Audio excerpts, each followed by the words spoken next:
अस्सलामुअलैकुम वरहमतुल्लाहि वबरकातुहू। मेरे दोस्तों, आज की वीडियो में हम बात करेंगे कि मार्च के महीने में आप कौन कौन सी सब्जियां उगा सकते हैं। अगर आप भाई के चैनल के ऊपर नए आए हैं तो भाई के चैनल को सब्सक्राइब कर लीजिए, वीडियो को लाइक कर लीजिए, शेयर कर दीजिए, बेल आइकन को ज़रूर दबाइए। मेरे दोस्तों, मार्च के अंदर आप लगा सकते हैं गर्मियों वाली सब्जियां, और कुछ होते हैं सब्जियों के लवाजमात।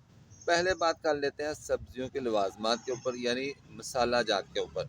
तो सब्जियों के अंदर जनाब टमाटर एक मेन हैसियत रखता है इस लवाजमात में से।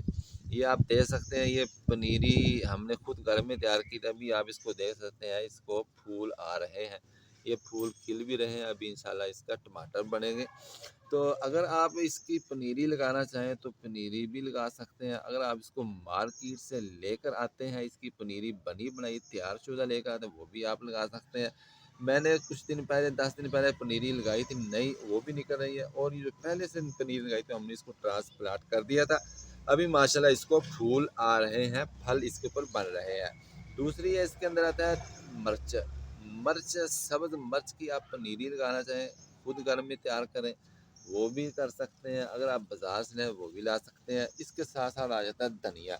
ये जो धनिया आपको यहाँ पे नज़र आ रहा है माशाल्लाह, ये पूरे चौपन के ऊपर है माशाल्लाह। अभी यहाँ देख सकते हैं बिल्कुल माशाल्लाह हरा खजूर और बिल्कुल सरसब्ज़ है। इसके साथ आप इसको लगा सकते हैं। अभी भी ये नया मैंने लगा दिया ताकि गर्मियों के अंदर भी मुझे काम दे।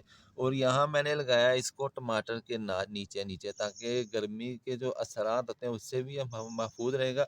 और जब तक ये एक्सपायर होगा, जब तक ये पक जाएगा, तो हम इसका बीज बनाएंगे ये पहले वाले का, और इसको हम दोबारा इस्तेमाल करेंगे सब्जियों के अंदर। ये हो गया इसके लवाजमात, मिर्च, टमाटर, धनिया। ये आप इधर ये दे सकते हैं। ये पुदीने की पहले हमने पनीरी ये नई वैरायटी लगाई है, तो ये भी माशाल्लाह आप दे सकते हैं। ये भी हो रहा है। तो उसके बाद आ जाते हैं सब्जियां। सब्जियों के अंदर आप आ सकते हैं कद्दू है। कद्दू माशाल्लाह देख सकते हैं आप, कद्दू की बेलें माशाल्लाह हो रही हैं। अभी चंद दिन के अंदर इंशाल्लाह ये जोबन के अंदर आ जाएगा। ये फिर इसको इंशाल्लाह फल लगेगा। तो अगर आप कद्दू लगाना चाहें तो आप खुद लगाएं। कद्दू के बीज मोटे होते हैं ज़रा। उसके साथ साथ आ जाता है करेला। आप करेले लगाना चाहें उसके बीज ज़रा मोटे होते हैं। तो इसको लगाने का तरीका ये है कि आप मोटे वाले बीज होते हैं उनको 1-2 दिन के लिए, ये 12 या 24 घंटे के लिए आप उसको पानी के अंदर डिप करके रखें, डुबो के रखें। जब तक जो है उसके अंदर पानी के असरात आ जाएंगे, नमी आ जाएगी, तो फिर जब आप उसको लगाएंगे तो उसकी जनरेशन ज़्यादा होगी। अगर ना भी करें फिर भी हो जाता है, क्योंकि हमारे जो इलाका गुजरांवाला है, तो यहाँ पे बारिशें हो रही हैं वक्फे वक्फे से, तो अभी इनको पानी की कमी भी नहीं आएगी। तो अगर आप लगाना चाहें, कद्दू है, करेला है, तो ये लगा सकते हैं। इसके साथ साथ आ जाते हैं भिंडी। भिंडी लगाना चाहें तो आप भी भिंडी भी लगा सकते हैं। ये देख सकते हैं माशाल्लाह भिंडी के बीज जो मैंने चंद दिन पहले लगाए थे, ये जनरेशन हो रहे हैं। यहाँ पे आपको धनिया भी यहाँ पे लगा नज़र आ रहा है। कद्दू है, ये भी बेलें यहाँ पे इकट्ठी मैंने लगा दी थी। जब ये बड़ी हो जाएगी, इसके कम से कम फुट की या 6 इंच की या 4 पत्तों पे आ जाएंगी, तो फिर मैं इनको मुंतकिल कर दूंगा। इसके साथ साथ आज तोरी है।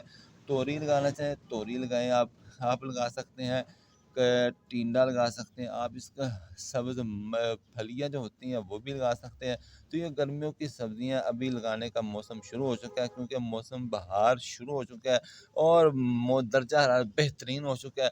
तो ये सब्जियां लगाएं और मार्च के अंदर भाई को दुआओं में याद रखें। मिलेगा नेक्स्ट वीडियो। अल्लाह हाफिज़।